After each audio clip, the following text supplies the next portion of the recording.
On the news tonight, another nationwide blackout as Nigeria's national grid collapses again. Atiku files appeal at the Supreme Court, seeks nullification of tribunal's judgment. And Dangote refinery set to commence petrol refining from November 2023.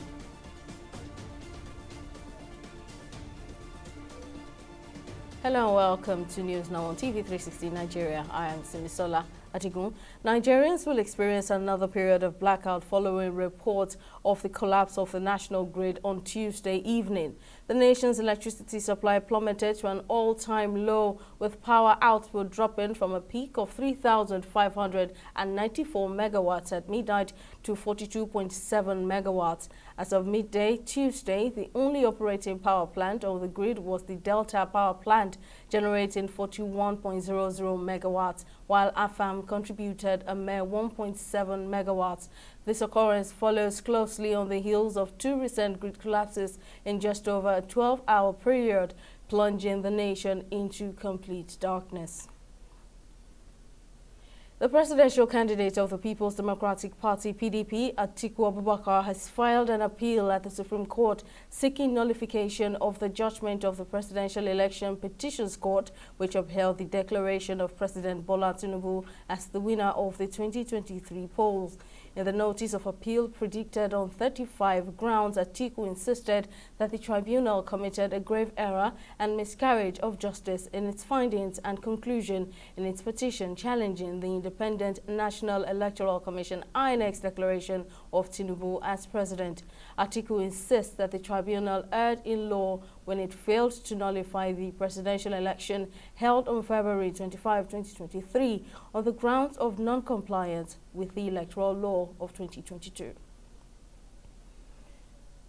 In a similar development, a federal high court Abuja has dismissed the suit filed by Senator Adamu Bolkachua seeking to stop the Independent Corrupt Practices and Other Related Offences Commission (ICPC) and the Department of State Services (DSS) from probing him over the comment he made during the valedictory session of the 9th National Assembly. Speaking at the Senate valedictory session in June, the former senator had said that through his wife he had extended help to some politicians during her time as president of the Court of Appeal between April 2014 and March 2020. The lawmaker had thereafter asked the court to bar government agencies from probing him, but while delivering judgment on Tuesday, Justice Ian Ekwo held that the suit lacked merit and ought to be dismissed. He said that Bolkachua, being a lawmaker, ought to understand the implications of the statement that he made on the floor of the Senate, adding that the suit lacked merit and ought to be dismissed. Well, to get more legal insight into these two matters, Evans Ufeli joins me on the news. Thank you very much for your time. Now, Atiku Abubakar has filed an appeal at the Supreme Court seeking nullification of the judgment of the Presidential Election Petitions Court. Now, should we prepare for another legal tussle? Of course, the option of appeal is open to all litigants. Even the parties who won at the courts can also file what they call cross appeal. What I mean is that Tinubu can also file what they call cross appeal, because there were two issues that were resolved in favor of the LP candidate, were resolved against the APC. So for now, it is the PDP that just filed today, and that is in itself an initiation of another level of litigation at the apex court, now at the final court. The Supreme Court is going to look into what the appeal court did, that's the tribunal, presidential tribunal, and look at them carefully whether or not the tribunal did the right thing to have held the position it held in that case. Okay, so parties are going to go back to court. The legal team of President Tinubu will also file their appellate brief. And the rest of that. And all the parties in question are going back for the Supreme Court to give a final determination of this case. All right. In another legal case, the Federal High Court has thrown out Adamu Bolkachua's suit seeking to stop the ICPC and DSS from probing him over remarks that he made during the 9th Assembly's valedictory session, saying that he does have parliamentary immunity as he had claimed, or rather saying that he does not have parliamentary immunity as the senator had claimed. Now, does the senator really have a justifiable case here? He does not have a justifiable case because the issue he raised in Parliament was that has to do deeply with a security issue. There's a sense in which the rules of the House precludes them from prosecution if they make statements that turn out to be litigious in nature. But the one under reference, he made these statements to the effect that he has influenced the wife, who was the president of a court before now, on several decisions for his friends who were politicians. That statement was not part of his assignment as a senator. That statement was not made in his capacity as a senator contributing to lawmaking. It was a flagrant statement that has a lot of issues, immoral and wrong issues therein. So, to that effect, he's to bear the responsibility of that action. And that action, for me, was one that came so wrongly for a senator of his standing to have made that kind of statement. It should be dealt with. It was not on his representative capacity of his constituency that he made the statement. It was a statement that he made out of a flurry of his own, exhibiting some kind of attitude that is unbecoming of a senator. And that should not go unpunished. The court should not stoop so low to now restrict the security agencies from prosecuting or for investigating into the matter. I think that judgment was right. Dismissing the suit was the right thing to do. This should stand as deterrence to others, other people who will want to do issues like that, who want to use their legislative powers wrongly, to appropriate for themselves, make statements of influence, and make statements that are actually repugnant in the floor of the National Assembly. All right, now legal practitioner, Mr. Evan Tufeli, thank you very much as always for your insights. Moving on, no fewer than 8 security agents comprising soldiers, policemen, and Nigeria Security and Civil Defense Corps have been killed by gunmen in Imo State. The incident, which happened on Tuesday morning in Ehimembano local government area of the state, has thrown the area into panic.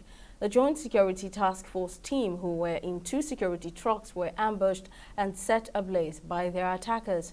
While confirming the incident, the spokesperson for the police in the state, Henry Okoye, said the security has been beefed up in the area and efforts are underway to get full details. Minister of Works David Umahi has assured Nigerians that no project initiated by the past administration would be abandoned by the government. Umahi disclosed this to State House correspondents after meeting with President Bola Tinubu in Abuja. He explained that Nigerians are suffering as a result of poor workmanship and all manner of cheating within the system, promising that he was in the ministry to solve the perennial problems. There are more details in this report. It is common knowledge that Nigerian roads are generally in a state of disrepair, poorly maintained, or altogether untarred. Despite huge budgetary allocations being committed annually to infrastructural development projects, much yet remains to be seen on how the condition of the roads justifies their fiscal allocation. To address this situation, Minister of Works David Umahi has revealed that the federal government has approved the use of concrete technology instead of asphalt for the construction and rehabilitation of roads nationwide. Briefing journalists after a meeting with President Bola Tinubu at the Presidential Villa Abuja, the minister argued that concrete will be more durable and cost-effective than other alternatives. The worrisome part of this is that even the ones that are being funded properly, the roads hardly will last up to 5 years. So I briefed Mr. President on what we are doing by introducing reinforced concrete technology for our road pavement. I know there are a lot of fights from contractors, but I'm David, I'm known for fight, and I will fight this because I have reported myself to Mr. President. But incidentally, Mr. President is also an infrastructure guru, and he's fully in support that we should use reinforced concrete for our road pavement. Umahi also disclosed the federal government is planning 2 superhighways across the country through a public-private partnership scheme. He said the highways would be from Abuja to Lagos and Port Harcourt to Lagos, adding that they would be provided with state-of-the-art facilities for the comfort of the traveling public. That Mr. President has approved that there should be what is called a coastal road. This coastal road is going to run all the way from Port Harcourt, crossing many cities, north, south, west, central, and then end in Lagos. It's called coastal roads, coastal superhighway, and it's going to be built under PPP. The private sector is already engaged. We are discussing with him, but today we got very cheering news. Is the initiation of Mr. President, and so we are going to carry it, to his conclusion. I'll be briefing him every month. We have another cheering news of a superhighway that is being constructed under, PPP from Abuja to Lagos, 460 kilometers. So you can do Abuja-Lagos when completed under 4.5 hours. Government is not putting money. It's going to be also under PPP. Umahi also disclosed that the president had approved some road construction projects and plans to toll some roads in the country. We have also sought for the approval of Mr. President so that we can engage stakeholders for the reason of how we can start tolling our roads under concessioning. We've concluded 9 routes for concessioning. We have selected about 17 for Mr. President to approve for us to start the due process on concessioning. Speaking further, the minister said the federal government is considering the termination of some abandoned projects inherited from previous successive governments that have no clear source of funding. He added that the National Assembly would be carried along to see the necessity of providing enough funds to road projects that are beneficial to the people. Simisola Adigun, TV 360 News. The meeting between the federal government and the Nigeria Labour Congress NLC to avert an imminent strike action has ended without a concrete resolution to the union's demand. The Minister of Labour and Employment, Simon Lalong, said that both parties had a thorough conversation and that the union's demand will be addressed in order to provide long-term solutions. On his part, Joe Ajaero, the NLC president, also affirmed that the discussion did not end in a deadlock and that there is still time to fix the concerns on grounds before the deadline to begin industrial action. Our meeting was very robust and we had a very fruitful meeting. But at the end of the day, many of those items that we left are still for consideration and before the final agreement, or what I would call discussions. Acknowledge the valid grievances that have fueled the recent labor crisis, and we are committed to addressing them in a just and equitable manner. We must also recognize the economic realities that confront us. As we address the concerns of our workforce, we must be mindful of striking a balance that promotes economic growth and secures sustainable progress. It was not deadlock because there is discussion, and discussion is a kind of, it has an open, it's an open-ended one, that we can meet again this night, we can meet tomorrow morning, but both parties will work towards the realization of these objectives before the last minute of the ultimatum. The Lagos State Police Command has arrested 2 suspects linked to the killing of Adeniyi Sani, a senior aide to Senator Solomon Adiola, who is the lawmaker representing Ogun West at the National Assembly. While parading the suspect, the Lagos State Commissioner of Police, Udowu Owonhua, also revealed that the command has set up an investigation team to unravel the circumstances behind the death of Ilerioluwa Oladimeji Aloba, popularly known as Mohbad. Our correspondent, Sydney Okafor, tells us more in this next report. These two suspects arrested for allegedly killing Adeniyi Sani, a senior aide to Senator Solomon Adeola, who is the lawmaker representing Ogun West at the National Assembly, have been paraded by the Lagos State Police Command headquarters in Ikeja. Speaking during the parade, the suspect, who confessed to the killing of the aide, said the act was accidentally done. To revise the gun fired by himself. So who's the other person that shot? Shot the man. Who is the other person that shot? Was my second friend. Who is your second? Fred. I was not the key man because my second is more closer to the Alhaji, so Fred we do the business direct with him. Another suspect who narrated what transpired said the gang tried to make the bleeding senator aide get help, but it was too late. Lucky, who was putting on the camo uniform and the jungle cap and the other thing that is holding. Then I heard the shot coming out from his own gun and he hit the man too. Then the man fell down. Then my second year, Shegun Adigba, and I said, okay, let's pull him at the back of the seat. Then we'll pull him at the back of the seat. Then we drove up. By then he was still breathing at that time.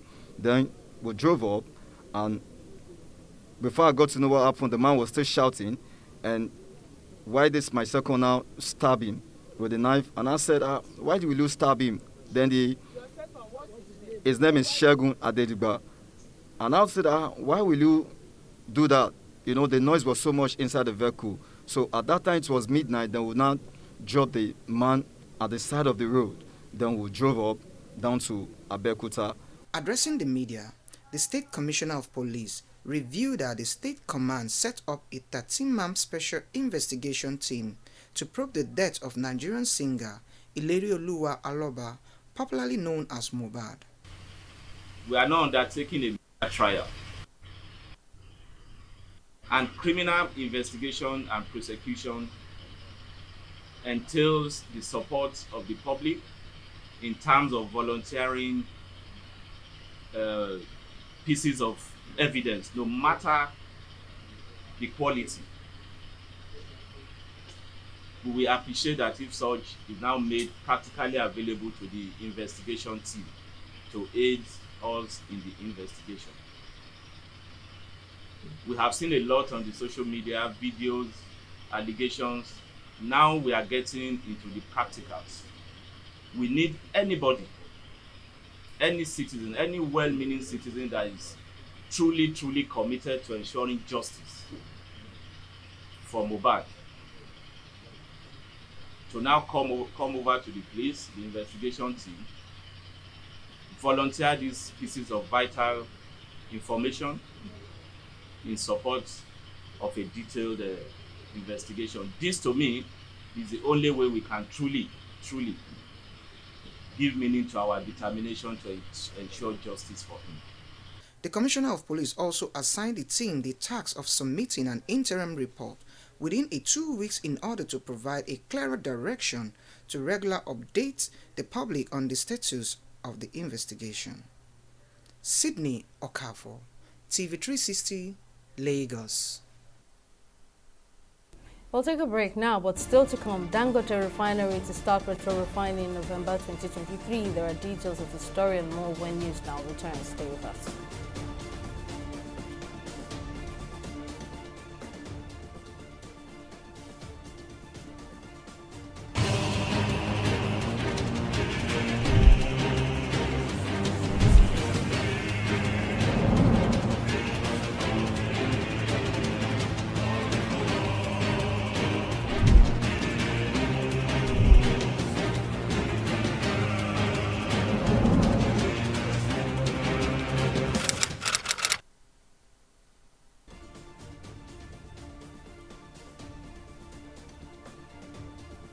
Welcome back. Here is a recap of our top stories. Nigerians will experience another period of blackout following reports of the collapse of the national grid on Tuesday evening.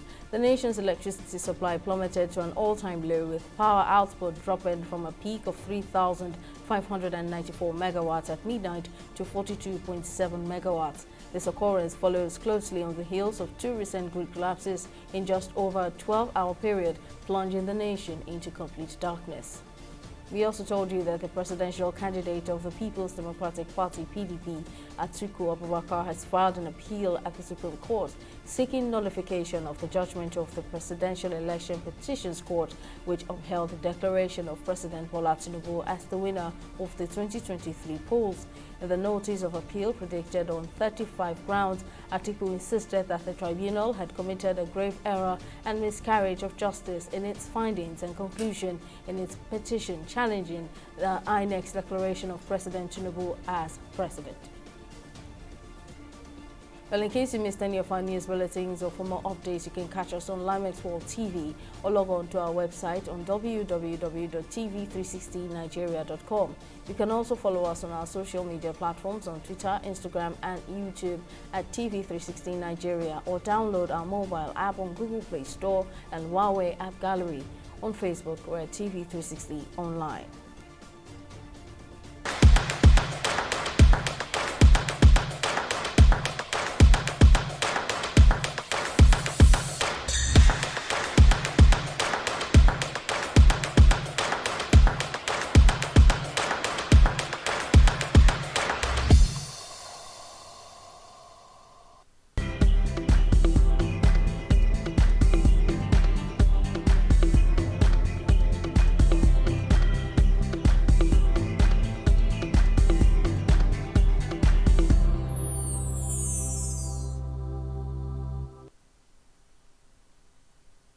Welcome back. Mary Kano is on standby with business news.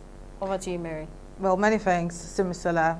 Welcome to Business News. After stalling on its planned August commencement date, Dangote Refinery is set to begin refining petrol by November 30th, 2023 and diesel and jet fuel operations by October 2023.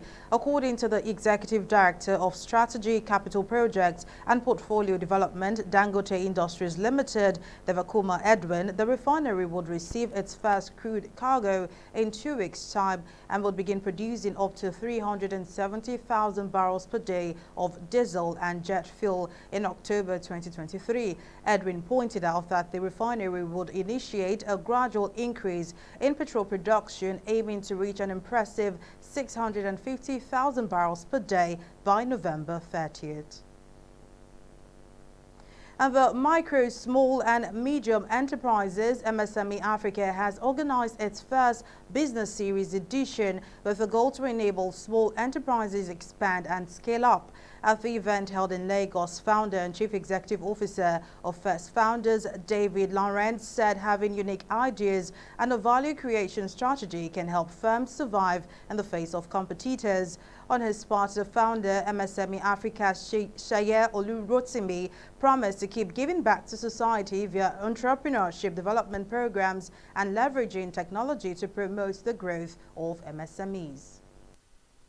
A lot of businesses' problem starts from that point of decline. You start your business and you're excited, you push, that energy is there, and then you get to that point, you are questioning yourself, what have I done wrong?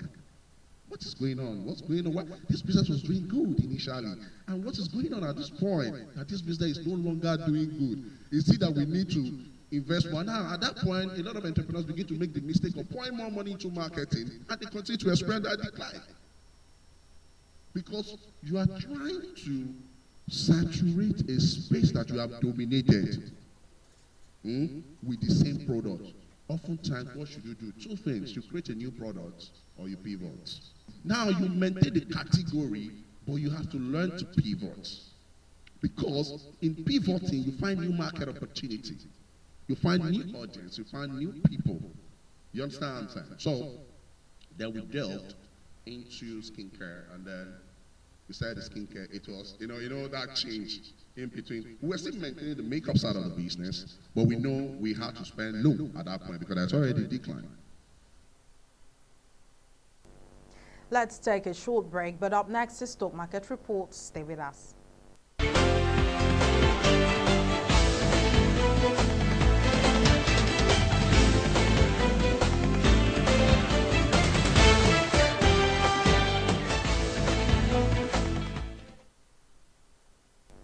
The Nigerian exchange has closed in positive territory at the end of trading session as equities extended a bullish run, its second gain this week, as investors increased their bargain appetite for stocks like Ella Lake and Berger to close with 10% and 9.95% gains respectively. Now, the stock market's key performance indicators, that is the all-share index and equities market capitalization, increased further from preceding trading days lows to 68,359.22 basis points and 37.413 trillion naira. 121 NGX listed equities participated in trading, ending with 35 gainers and 27 losers. Now, our market summary here shows 31% improvement in volume, 34% decline in turnover, and 8% decline in deals. Now, over to some select global stocks. Well, what we are seeing in Asia and in the U.S. is the result of the Federal Reserve's policy meeting, which is expected to take place this week.